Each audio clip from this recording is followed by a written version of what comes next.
Adobe ഫോട്ടോഷോപ്പിലെ third chapter ആയിട്ടുള്ള ലേയേഴ്സിലെ 8th topic blending modes part 2. ഇനി നമുക്ക് ഡാർക്കൻ സെക്ഷനിലെ നെക്സ്റ്റ് ബ്ലെൻഡിംഗ് മോഡ് ഏതാണെന്ന് നോക്കാം. അത് മൾട്ടിപ്ലൈ ആണ്. നമ്മൾ മൾട്ടിപ്ലൈ ക്ലിക്ക് ചെയ്ത് കഴിഞ്ഞാൽ ഇപ്പോൾ ഇതിൽ യാതൊരു വ്യത്യാസവും വന്നതായിട്ട് നിങ്ങൾക്ക് തോന്നില്ല. കാരണം ഡാർക്കനും മൾട്ടിപ്ലൈയിലും യാതൊരു ചേഞ്ചും വന്നിട്ടില്ല. അപ്പോൾ എവിടെയാണ് മൾട്ടിപ്ലൈയിൽ ചേഞ്ച് വരിക? അതിന് വേണ്ടിയിട്ട് ഞാൻ ഇവിടെ വേറെ ഒരു റെഡ് എടുത്തിട്ടുണ്ട്. ഈ റെഡിൻ്റെ പ്രത്യേകത എന്താണെന്ന് വെച്ച് കഴിഞ്ഞാൽ ഇത് പിക്ക് ചെയ്യുകയാണെന്നുണ്ടെങ്കിൽ ഇവിടെ ബ്രൈറ്റ്നെസ്സിൻ്റെ ലെവല് 50% ആണ് കിടക്കുന്നത്. നേരത്തെ എടുത്തിരുന്ന കറണ്ട് റെഡിൻ്റെ കളർ 100% ആയിരുന്നെങ്കിൽ ഇതിൻ്റെ ബ്രൈറ്റ്നസ് ഞാൻ 50%ലേക്ക്, അതായത് നടുക്ക് കൊണ്ടിട്ടു. ഇവിടെ നിന്ന് വലിച്ച് ഇവിടെ കൊണ്ടിട്ടേക്കുന്ന ഒരു റെഡാണ്. ഹ്യൂ സെയിം ആണ്. ഹ്യൂ എന്ന് പറയുന്നത് 0 ആണ്. ഇതിൽ ചേഞ്ച് വന്നേക്കുന്നത് ബ്രൈറ്റ്നെസ്സിന് മാത്രം. ഇനി ഇതിനെ നമ്മുടെ മൾട്ടിപ്ലൈ എങ്ങനെ അഫക്റ്റ് ചെയ്യും എന്ന് നമുക്ക് നോക്കാം. വ്യത്യാസം വന്നത് കണ്ടോ? ഇതിൽ നമ്മൾ ഡാർക്കൻ എടുക്കുകയാണെന്നുണ്ടെങ്കിൽ ചേഞ്ച് വന്നത് കണ്ടോ? ഇതിനെന്താ കാരണം എന്ന് വെച്ച് കഴിഞ്ഞാൽ ഡാർക്കൻ എന്ന് പറയുന്ന ബ്ലെൻഡിങ് മോഡ് അതിൻ്റെ താഴത്തെ ലെയറിലുള്ള കളറിൻ്റെ ബ്രൈറ്റ്നസ് എന്താണോ കിടക്കുന്നത് ആ ബ്രൈറ്റ്നസ്സിനേക്കാളും മുകളിൽ ബ്രൈറ്റ്നസ് വരുന്ന കളറിനെ മാത്രമേ കീപ്പ് ചെയ്യുള്ളൂ. താഴത്തേക്ക് ബ്രൈറ്റ്നസ് വരുന്ന കളറിനെയൊക്കെ അവിടെ നിന്ന് റിമൂവ് ചെയ്യും. ഇതിൽ റെഡ് നമ്മൾ എടുത്തു കഴിഞ്ഞപ്പോൾ റെഡിൻ്റെ ബ്രൈറ്റ്നസ് 100% ആയിരുന്നുകൊണ്ട് തന്നെ ബാക്കി ഇവിടെ വന്ന ഈ കളറിൻ്റെ എല്ലാം ബ്രൈറ്റ്നസ് 100%നേക്കാളും താഴെയായിരുന്നു. അതുകൊണ്ടാണ് ഈ കംപ്ലീറ്റ് കളറും ഇതിൻ്റെ താഴത്തെ ലെയറിനെ എഫക്റ്റ് ചെയ്തത്. അതേസമയം ഈ ഒരു റെഡിൽ നമ്മൾ ബ്രൈറ്റ്നസ് 50ലേക്ക് കുറച്ചിട്ടല്ലോ. അപ്പോൾ ഇവിടെ എന്താ ചെയ്തതെന്ന് വെച്ച് കഴിഞ്ഞാൽ 50ൽ താഴെ ബ്രൈറ്റ്നസ് വരുന്ന കംപ്ലീറ്റ് കളറുകളെയും റിമൂവ് ചെയ്തു. 50ക്ക് മുകളിലേക്ക് ബ്രൈറ്റ്നസ് വരുന്ന കളേഴ്സിനെ മാത്രമേ ഇവിടെ കീപ്പ് ചെയ്തിട്ടുള്ളൂ. നമ്മൾ കളർ പിക്ക് ചെയ്തിട്ട് ഇതിൻ്റെ ബ്രൈറ്റ്നസ് നോക്കി അറിയാം. കണ്ടോ, 47 വരുന്നത് ഇവിടെ കിടക്കുന്നുള്ളൂ. അതിൻ്റെ താഴെയുള്ളതൊക്കെ 50 തന്നെയാണ്. അതായത് അതിനെ മൊത്തത്തിൽ റിമൂവ് ചെയ്ത് കളഞ്ഞു. അതേസമയം നമ്മൾ മൾട്ടിപ്ലൈ എടുക്കുകയാണെന്നുണ്ടെങ്കിൽ മൾട്ടിപ്ലൈയുടെ ഉള്ളിൽ ബേസിക്കലി ഇതിൻ്റെ താഴത്തേക്ക് ബ്രൈറ്റ്നസ് ചെയ്യുന്ന കളേഴ്സിനെ കംപ്ലീറ്റ് കളയുകയല്ല, പക്ഷെ ആ ബ്രൈറ്റ്നസ്സിനെ അവർ ഇവിടേക്ക് അപ്ലൈ ചെയ്യും. അതിൻ്റെ താഴത്തെ ബ്രൈറ്റ്നസ് എന്ത് തന്നെയാണെന്നുണ്ടെങ്കിലും. അപ്പോൾ റിലേറ്റീവ് ആയിട്ടുള്ള കളറായിരിക്കും ഇവിടെ വരിക. അപ്പോൾ ഇതാണ് ഡാർക്കനും മൾട്ടിപ്ലൈയും തമ്മിലുള്ള വ്യത്യാസം. ഇനി നമുക്ക് ലൈറ്റൻ എങ്ങനെയാണ് വർക്ക് ചെയ്യുന്നതെന്ന് നോക്കാം. അതിന് വേണ്ടിയിട്ട് ഞാനിവിടെ വേറൊരു കളർ ആഡ് ചെയ്യുകയാണ്. ഈ കളർ എങ്ങനെയാണ് കൊണ്ടുവന്നതെന്ന് വെച്ച് കഴിഞ്ഞാൽ ഇതിൻ്റെ മുന്നത്തെ കളറിൽ ഞാൻ റെഡിൻ്റെ ബ്രൈറ്റ്നസ്സിനെയാണ് 50% ആക്കിയതെങ്കിൽ ഇതിൽ സാച്ചുറേഷനെയാണ് ഞാൻ 50% ആക്കി വെച്ചേക്കുന്നത്. ഇത് ചെയ്യാൻ കാരണം എന്താണെന്ന് വെച്ച് കഴിഞ്ഞാൽ ഡാർക്കൻ എന്നുള്ളത് ബ്രൈറ്റ്നസ്സിനെയാണ് അഫക്റ്റ് ചെയ്യുന്നതെങ്കിൽ ലൈറ്റൻ എന്ന് പറയുന്നത് സാച്ചുറേഷനെയാണ് അഫക്റ്റ് ചെയ്യുന്നത്.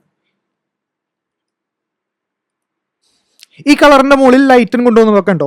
ഡാർക്കൻ എങ്ങനെയാണോ 50% ബ്രൈറ്റ്നസ് ഉള്ള കളറിനെ എഫക്റ്റ് ചെയ്തത് അതിനോട് വളരെ സിമിലർ ആയിട്ടാണ് ലൈറ്റൻ 50% സാച്ചുറേഷനുള്ള കളറിനെ എഫക്റ്റ് ചെയ്യുന്നത്. അതായത് 50ക്ക് താഴെ സാച്ചുറേഷനുള്ള കളേഴ്സിനെ മാത്രമേ ഇവിടെ കീപ്പ് ചെയ്യുള്ളൂ. 50ക്ക് മുകളിൽ സാച്ചുറേഷനുള്ള കളറിനെയൊക്കെ അവർ റിമൂവ് ചെയ്യും. അതേപോലെ മറ്റേ കളറിൽ മൾട്ടിപ്ലൈ എങ്ങനെ വർക്ക് ചെയ്തോ അതിനോട് സിമിലർ ആയിട്ടാണ് ഇവിടെ സ്ക്രീൻ വർക്ക് ചെയ്യുക. അതായത് എല്ലാ കളറിനെയും മറ്റേതിലേക്ക് റിലേറ്റീവ് ആയിട്ട് പ്ലേസ് ചെയ്യും, അല്ലെങ്കിൽ അതിൻ്റെ സാച്ചുറേഷൻ റിലേറ്റീവ് ആയിട്ട് അതിൻ്റെ താഴത്തെ ലെയറിലേക്ക് അപ്ലൈ ചെയ്യും. ഇനി നമുക്ക് മൾട്ടിപ്ലൈയുടെയും സ്ക്രീനിൻ്റെയും ഏറ്റവും വലിയ പ്രാക്ടിക്കൽ അഡ്വാൻറ്റേജ് എന്താണെന്ന് നോക്കാം. അതിന് വേണ്ടിയിട്ട് ഞാനിവിടെ ഒരു ആപ്പിളിൻ്റെ ലോഗോ പേസ്റ്റ് ചെയ്യുകയാണ്. ഒരു ബ്ലാക്ക് ബാക്ക്ഗ്രൗണ്ടിൽ വൈറ്റ് ലോഗോ ഇരിക്കേണ്ടെന്ന് വയ്ക്കുക. മൾട്ടിപ്ലൈ എന്താ ചെയ്യണമെന്ന് നമ്മൾ നോക്കിയിരുന്നു. അതായത് ഡാർക്കർ ആയിട്ടുള്ള കളറിനെ കീപ്പ് ചെയ്യും, ബ്രൈറ്റർ ആയിട്ടുള്ള കളറിനെ റിമൂവ് ചെയ്യും. ഇപ്പോൾ ഇതിൻ്റെ ഉള്ളിൽ ബ്ലാക്ക് എന്ന് പറയുന്നത് 100% ഡാർക്കാണ്, അതേപോലെ വൈറ്റ് എന്ന് പറയുന്നത് 100% ബ്രൈറ്റ് ആണ്. അപ്പോൾ നമ്മൾ മൾട്ടിപ്ലൈ ഇവിടെ അപ്ലൈ ചെയ്യുമ്പോൾ ആ വൈറ്റിനെ അവിടെ നിന്ന് റിമൂവ് ആയിട്ട് അതിൻ്റെ താഴെ എന്ത് കളർ ഉണ്ടോ ആ കളർ അവിടെ വന്നു. സോ ബേസിക്കലി നമുക്ക് ഒറ്റയടിക്ക് ഇവിടെ ഒരു ലോഗോ പ്ലേസ് ചെയ്യാനായിട്ട് സാധിച്ചു. ഇതല്ലാന്നുണ്ടെങ്കിൽ നമ്മൾ ഇവിടെ വന്ന് മാജിക് വാൻ ടൂൾ എടുത്ത് ഇത് ഡിലീറ്റ് ചെയ്യേണ്ട അവസ്ഥ വന്നേനെ. ഇതിൽ അങ്ങനെയൊന്നും ചെയ്യേണ്ട.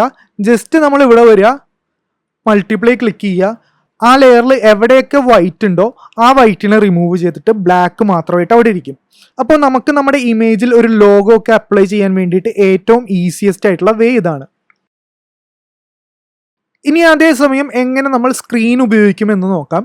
സ്ക്രീൻ ഇതിൻ്റെ നേരെ ഓപ്പോസിറ്റ് ആണെന്ന് നമ്മൾ പറഞ്ഞല്ലോ. അതായത് ബ്രൈറ്റർ കളറിനെ കീപ്പ് ചെയ്യും, ഡാർക്കർ കളറിനെ റിമൂവ് ചെയ്യും. അപ്പോൾ ഇവിടെ ഡാർക്ക് ആയിട്ടുള്ള ബ്ലാക്കിനെയാണ് റിമൂവ് ചെയ്യേണ്ടത്, വൈറ്റിനെ കീപ്പ് ചെയ്യുകയാണ് വേണ്ടത്.